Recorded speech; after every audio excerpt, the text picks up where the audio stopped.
Timeline, 5000 ans d'histoire, Richard Fremder. Il faut signaler aussi un fait qui a son importance, il existe en réalité deux religions.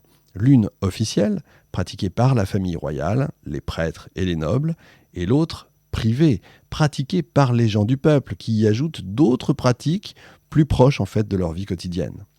Éloignés des centres urbains, ils ne peuvent pas s'adresser aux grands prêtres du culte officiel. Du coup, ils se tournent directement vers des divinités moins importantes, liées au monde paysan, qu'ils honorent en leur faisant des offrandes dans de petits temples locaux. Vous savez, on a ça aussi en Occident. Vous avez la Bible paysanne, par exemple, qui n'est pas tout à fait la même Bible que la Bible qu'on connaît traditionnellement. Vous avez ça partout, notamment dans les pays de l'Est ou en Allemagne. L'unité fondamentale des croyances trouve son expression la plus manifeste dans l'homogénéité des pratiques funéraires. La disposition des corps obéit à des normes assez similaires. Le défunt est allongé sur le dos, directement sur le sol, ou parfois sur un lit de bois, enveloppé dans un linceul qui maintient les membres en position. Et quand le défunt est revêtu de ses atours, comme Pakal ou griffes de jaguar à Calakmul, il repose simplement sur son lit funéraire. La richesse des offrandes différencie en fait les tombes de l'élite des sépultures simples, c'est comme partout.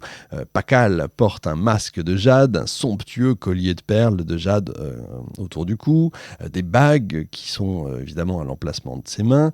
Le corps et la tombe sont recouverts de cinabre dont la couleur rouge est associée au monde des morts.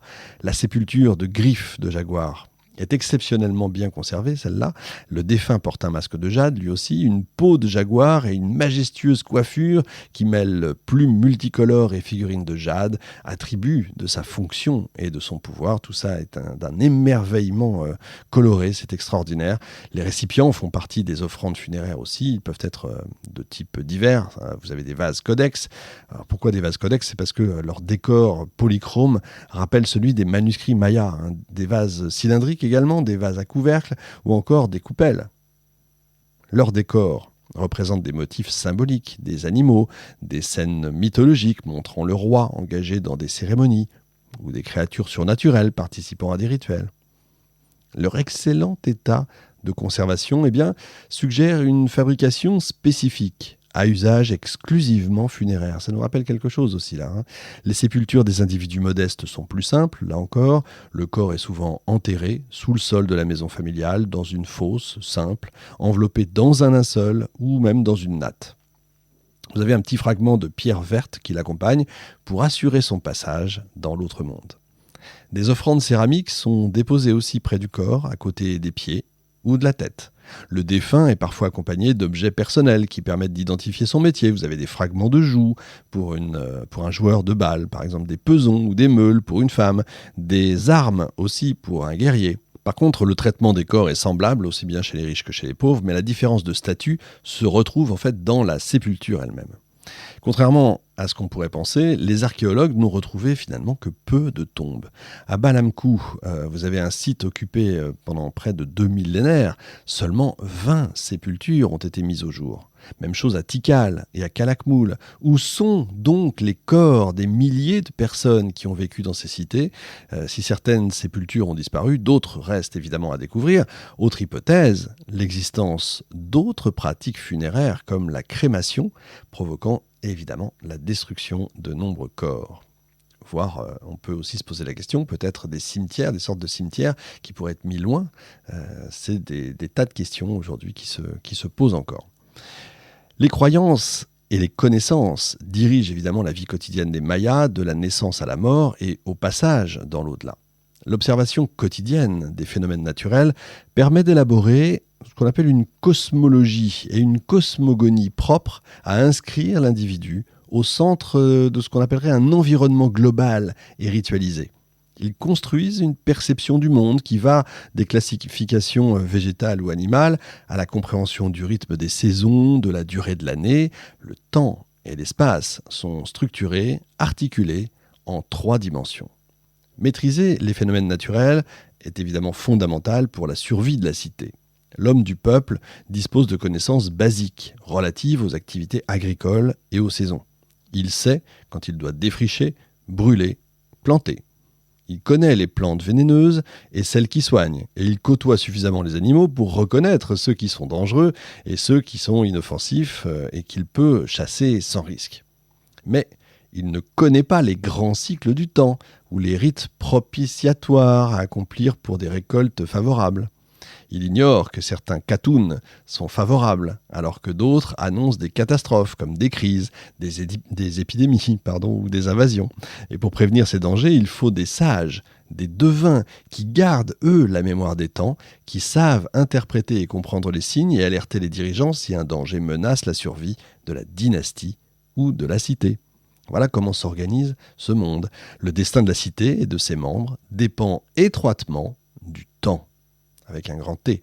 Chaque naissance doit avoir lieu dans un katoon favorable pour éviter toute catastrophe. Les astronomes sont conscients que le temps cyclique s'inscrit lui dans la durée et que les événements ont une fâcheuse tendance à se répéter. Vous êtes certainement d'accord avec ça aussi. Les prêtres et les devins étudient minutieusement les observations et les écrits laissés par leurs prédécesseurs pour anticiper l'avenir, l'importance de l'écrit. Le temps est également le maître du destin des hommes, il détermine leur caractère et le déroulé de leur vie. Un homme né sous un mauvais signe sera malheureux ou risque d'accomplir des actes mauvais. Un roi ne doit en aucun cas naître sous un katoon défavorable parce qu'il risque évidemment d'entraîner la cité qu'il dirige et qu'il protège dans sa chute. Les pouvoirs des prêtres et des devins ne sont pas assez puissants pour empêcher les forces naturelles et surnaturelles de s'en prendre aux hommes, évidemment. Tout ce qu'ils peuvent faire, c'est tenter de manipuler le temps. Ils n'hésitent pas donc à modifier la date des événements indiqués sur les stèles, figurez-vous, dans le but de faire coïncider les faits historiques avec le calendrier religieux, histoire de rendre de manière symbolique le temps encore plus favorable. Sympa pour les archéologues et pour les historiens derrière. Et imaginez que nous faisons, nous, en Occident, la même chose. Donc, la religion des anciens Mayas reste obscure, faute de documents. Les phénomènes du monde physique sont déifiés. La mythologie maya abonde en dieux de la pluie, en gnomes des champs de maïs, en sirènes malines, des mythes connus encore des Mayas actuels, qui sont peut-être des réminiscences de toute première religion. Les bas-reliefs, les vignettes de codex illustrent la cosmogonie, la théogonie et les rituels que les missionnaires espagnols ont tenté, eux, d'abolir évidemment en arrivant. Dans la cosmogonie maya, notre époque est précédée de 3 âges. Le premier âge est habité par des nains, le deuxième par des gens qu'on appelle les Tzolub, et le troisième par des Mayas. Les habitants de ces 3 âges périssent tous, à chaque fois, dans un cataclysme universel. Dans le 4e âge, tous les peuples successifs cohabitent, c'est le temps sur plein épanouissement, c'est le temps du plein épanouissement de la civilisation maya, mais lui aussi est menacé d'un sort analogue aux 3 premiers. En fait, c'est vie et mort des civilisations, j'ai déjà eu l'occasion là aussi d'en parler. L'univers maya est constitué de 13 cieux superposés qu'on appelle Oxlauntiku. La terre constitue le ciel inférieur. Le sol recouvre 9 mondes souterrains qu'on appelle Bolontiku, dont le plus profond appartient au Seigneur de la mort. Chacun de ces mondes possède son propre dieu, ainsi que tous les phénomènes de la nature, les jours, les huinals et les katoons. Timeline, 5000 ans d'histoire, Richard Fremder.